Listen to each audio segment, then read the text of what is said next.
Welcome to Build. I'm your host, Ricky Camilleri. You have loved our next guest in Twilight, Grey's Anatomy, Mad Men, Easy, Ouija, and now you can see Elizabeth Reaser get haunted again in the Netflix series, The Haunting of Hill House. Let's take a look.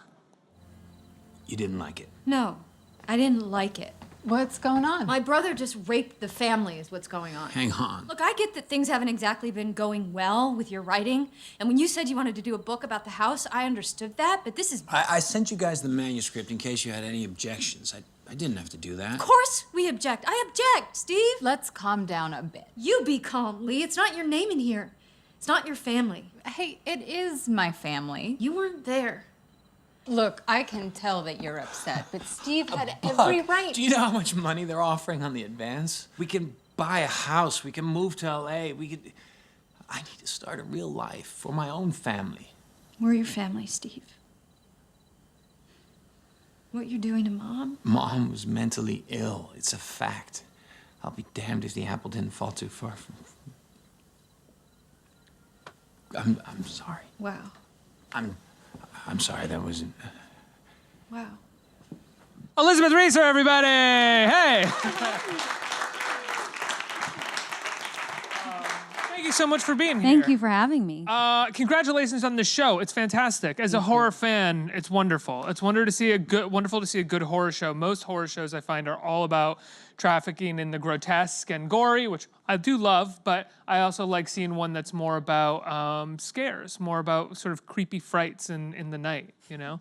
Kind of a gothic horror story. We were just talking about this, though, and you were telling me that the director directed all 10 and wrote all 10 of these hour-long episodes. Not only... give a shout-out to him. Yeah, this is a big shout-out to Mike Flanagan, who wrote, directed, produced, and edited 10 episodes. He edited them? Yes. He lost like 40 pounds. I mean, he ended up, I mean, he was so skinny by the end, and he was just eating Mike and Ike's. That's all he ate at a certain point. So that's got to be a scenario where, like, every actor is on their best behavior on set, because they're like, this guy... You would think so, yeah. I mean, all you have to do is look at the director and be like, well, if he can put in this work, I think I can do whatever he needs. We worked hard, for sure. Wow. So this is really your second horror project. I mean, pretty kind of back-to-back, right? After Ouija? Yes, this is the same director as Ouija. Oh, it is the same director as Ouija, Yeah. so that's how this happened. Yeah, that's how this happened. Right. Yeah. So he came to you and he said, I had this series that I'm going to slave over for about a year and a half or so. Will you be a part of it with me? Yeah, and I said yes, of course. What is it about him that makes you like working with him? He's into the acting. He's into the story. He cares about the character as much as I care about the character, and I felt very seen by him. What does that mean? Can you explain that? I think as an actress, I think part of wanting to act is wanting to be seen. And I don't mean that in a corny way, like I want attention, although obviously I do. I mean, I'm here. Of course, yeah. But I'm saying, like, on a deeper level, to be seen, like to tell your story, to show something about me and something that I want to share. And I felt like he got that. He saw that, and he understood. I just felt like he understood me, and I felt like I understood him, and that kind of becomes intimate in a way, even though having nothing to do with even friendship. It's almost deeper than that. It's when you have that relationship with the director. Is that kind of the difference too? The thing that you need more on a film set than you need sometimes in when you're doing a play, because in a play you got that audience that you're going to get your laugh lines through. You're going to be able to feel the drama from them. I mean, is that essentially where you get seen kind of on the stage, and then when you're making a movie or a TV show, the last thing you want is like, great, okay, check the gate, moving on. You want someone who's actually going to engage with you and see what you're doing and talk to you about it? Yeah, I think that's true. Although I love that in a director for theater. Like I worked with Terry Kinney on the last play that I did, The Babylon Line, and that's the same sort of relationship where I felt like he got me, he pushed me, he saw me, and he knew how to use me, I guess. But yeah, having a live audience is great because you can feel what's working and what's not working.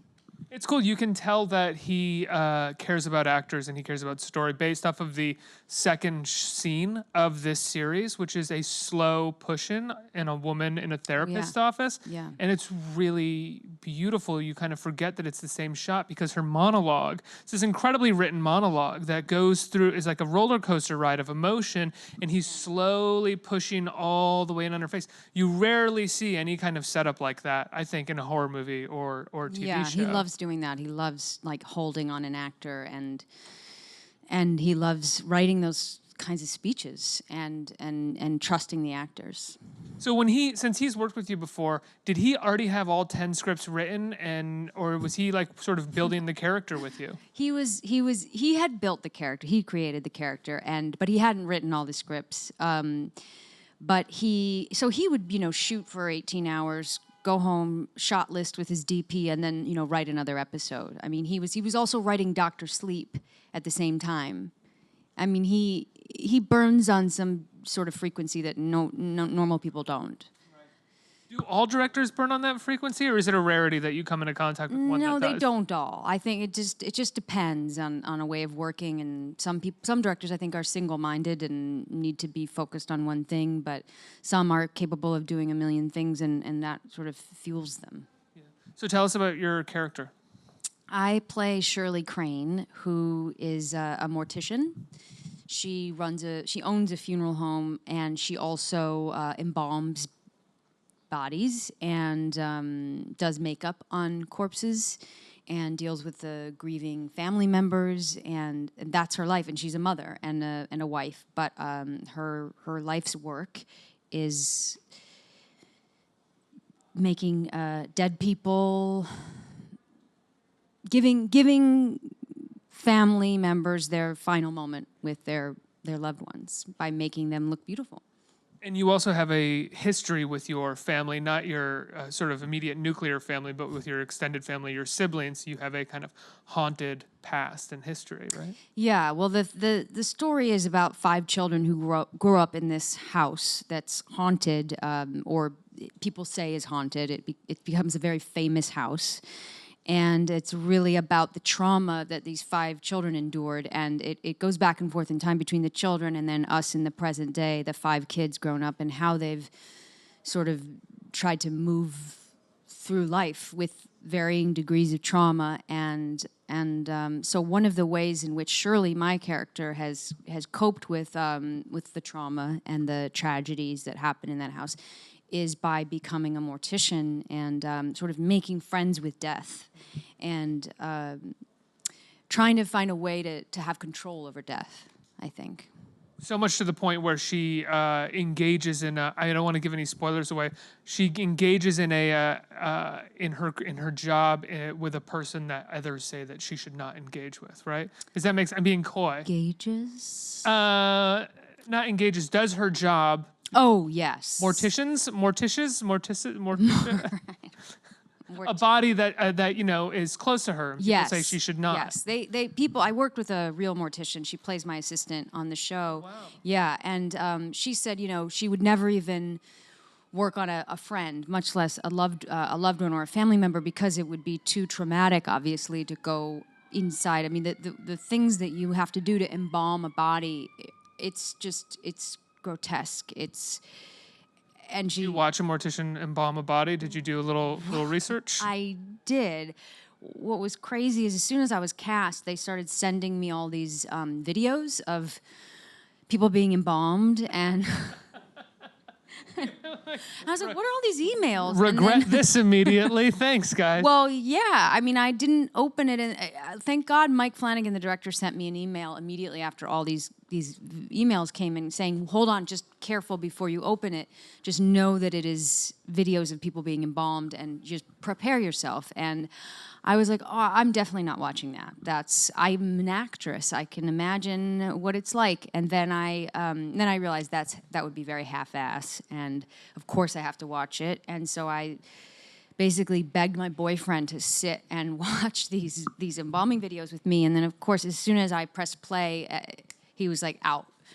And then I had to sit and watch them by myself. I would have liked to have been in that production office when the assistant came by and told Mike that hey, I sent Elizabeth all those embalming videos that you showed me, and he's like, what?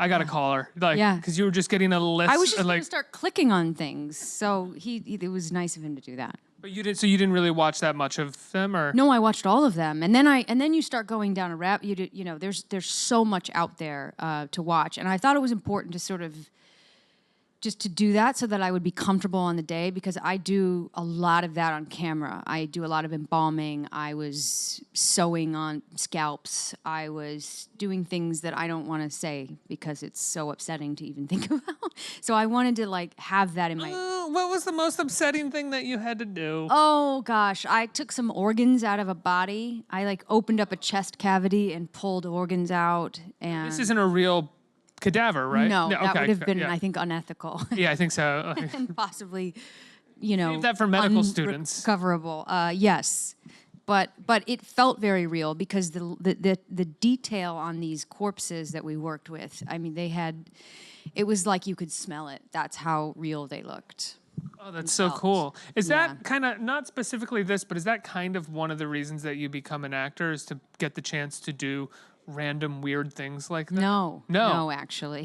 Sorry, it's to be. I forgot. It's to be seen. It's to be seen and to do interviews. No, but no, I did not. In fact, I just was so excited to work with Mike Flanagan and do a show and do a series, and I thought this is so cool that I didn't even think about the reality of what I was going to be doing until they started sending me these videos, and then I was like, oh yeah, I'm playing a mortician. I'm playing someone who digs around in dead bodies every day, and I had to try to figure that out. Like, why would you ever want to do that? And one of the things that I learned was that some of the people are just into it, and some of the people it's sort of their way to give loved ones their final moment, and to make that moment be beautiful for them. It's the last time you will ever see your mother or your lover or whoever, and to sort of give that moment to someone, it's a really important thing, and which of course I had never thought about it, never considered that, and I thought that was really pretty interesting. The actress Carla Gugino, yeah. Thank you. The Gouge, as we like to call her. Really? Yeah. She plays your mother in this, which is incredible casting. Yeah, because ever since I started working, people are like, are you Carla Gugino? No, are you sisters with Carla Gugino? I mean, it's I'm not weird. gonna lie, I had trouble like the first episode or at one point when I was watching it, going like, "Wait, who is that?" Oh, okay, it's Carla's timeline now. Okay, Yeah, I'm here. it's because my own father thought I had done Gerald's Game. He's like, "Are you in Gerald's Game?" And you didn't tell me, and I said, "No, that's Carla Gugino, actually." Really? Yeah, because there was some picture he saw that we just look so much alike. There's scenes in the movie where I think or the show, and I think, is that me? Oh no, that's Carla. Exactly. Yeah, and I'm thrown by it. So and the same thing has happened to her, I guess. She says that people are always like, you and Elizabeth Reaser are the exact same person. Because there's also multiple scenes, or at least a few scenes in the second episode where you're in bed or she's in bed. Yeah, she's in bed. Yeah. You're having a nightmare, I'm in or bed she's too, having yeah, a and then nightmare, I and so sit- there's yeah. numerous moments where you're Yeah. kind of like, Yeah. not an intention of the show to mistake the two of you. But No, but it's cool great because casting. she is playing my mother, so it's pretty believable. What do you like about being in horror movies? Or is it not necessarily that you like being in horror movies, but I like love working it. with Mike Flanagan? No, I love being in horror movies because it's you get to play these really heightened moments that you don't really get to do in most things, and I think horror to get to be that upset or that scared or grieving and all especially this type of a series, because it's psychological and it's really a family drama inside of a horror story. So it's all the things you want to be playing as an actress. It's the most heightened moments of a person's life. I mean, most of the show takes place over the course of 3 days for me, 3 of the worst days of my life.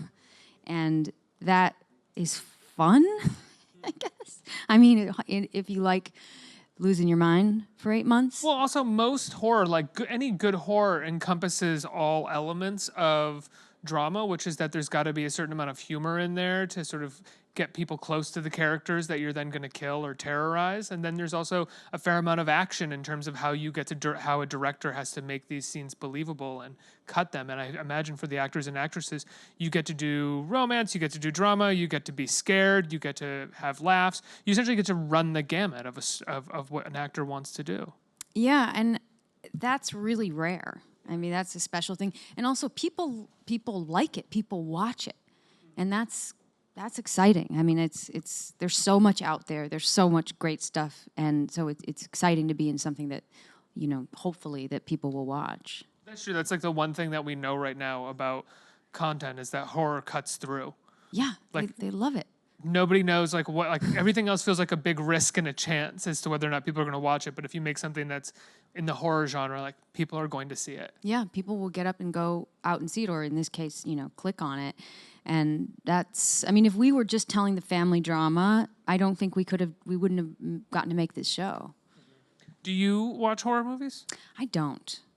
Were you ever at a time in your life? Did you ever watch? You hate them. I don't like being scared. I think life is just scary enough. I'm scared right now. Yes. Yeah, I just last horror movie I saw was Get Out, which I thought was brilliant. But I love The Exorcist. I love The Shining. But I don't want to be upset. Like I'm doing it. Like I like to be upset. On camera, and I think that's really fun. But I don't want to sit there and be stressed for 2 hours. Let's get some questions from the audience. Who's a question? Right here? Hi. Hi, my name is Marissa. And Marissa. Hi. Hi, hello. About the real life, like a lot of people is scary, like going in the middle of the night to go to the bathroom, not looking at the mirror or running back to the bed. Do you have these fears, these small fears, like ghosts that doesn't exist in, but a lot of people is scared. And if you have, what is that? And if a horror movie make you checking under the beds or something in your private life? Yeah, I mean, when I was making this, I have a little tiny dog, and if he hears something, he barks. And so I was living alone in Atlanta when we were shooting this, and if he would bark, because he doesn't bark for no reason, and then it's like, well, what's he barking about? And I would freak out. But also lately, I know it's just because I'm talking about this show all the time. I feel like I'm seeing something peripherally, like maybe a ghost, and I know that's insane and it's not true, but. And maybe I'm having a seizure. I don't know. There's a lot of peripheral ghosts. Yeah, I'm in peripheral ghosts. But I'm highly suggestible. This is why I don't like watching this stuff. I run in the dark. Not that you asked me, but sometimes when I get up in the middle of the night and go to the bathroom or something, on my way back, I will sprint back to the bed because there's something behind me. I don't know. That's just something that I've had since I was a little kid. Has not gone away. Wow, yeah. Why is this not that bad? Next question. Hey, how are you? Hi, good, how are you? Good. So I was wondering, how do you prepare differently, from a play, or if you're doing TV and film, and when you do TV and film, it's so long on set, and how you connect with the text when you have to do it so many times, or it's long days and things like that? That's a good question because it's changed over the years. I used to think that I had to be if I was playing a scene where I'm upset, I had to be upset for 16 hours on set. And now I don't need to do that. I know that I can joke around and laugh. And in fact, I try not to think about what I'm going to do a lot of times because I'm already there unconsciously. I know what I'm going to be doing. And so You go like this. Is that like a? it's my unconscious is. I guess it's where I place it. But often, I mean, this is kind of maybe corny to bring up, but often actors are taught to sort of pull everything kind of from their core to a I think that's probably integrating all of those things in your body and your psyche, your heart, all of it, and I think much like humans, if you are upset about something, we usually try not to think about it. And so if I know I'm going to shoot something upsetting, I try not to think about it, but I know it's coming. And so it's it's just so, it's stressful, but that's very different from, a play. But in terms of preparing, I prepare the same way. I mean, it's sort of all the same to me. And in this show, we did it, episode 6, where we shot it like a play. We did 18-minute takes. And so I started memorizing it like 2 months beforehand because I just didn't want to like go up in the middle of an 18-minute take and then ruin everyone's life. Is it shot that way as well? Like when you watch it, is it, wow, that's It's so crazy. cool. There's like 4 cuts, but it feels like one take the whole episode. And I've never done this before. I probably never get to do it again, but we rehearsed it like a play, but without the same amount of time that you get to do a play. And then we only got 3 takes. With all of us on camera and cameras flying around and people running behind the camera and like moving things. So there's multiple cameras. In one there was just a steady cam. Okay. But there's a guy helping him, holding things. There's guys running up, moving chairs, and you know. Did you enjoy that? I loved it. It was so fun. Timothy Hutton, who plays my father, was in that episode, and he was so brilliant. And it was like I got to do a play with Tim Hutton, you know. The best. He's Yeah. the best. He's such a brilliant actor. Yeah. The funniest guy you'll ever meet, also. Who's got the saddest face? He's the funniest man, but with the saddest face, the saddest eyes. He's beautiful. Yeah. Well, thank you so much for being here. I love the you. show. Congratulations. I love your work. Thank you. It comes out next week, right? Yeah, On the 12th, Netflix. October 12th. The Haunting of Hill House, October 12th. Everybody, please give a big round of applause to Elizabeth. Let's hear it. Thank you.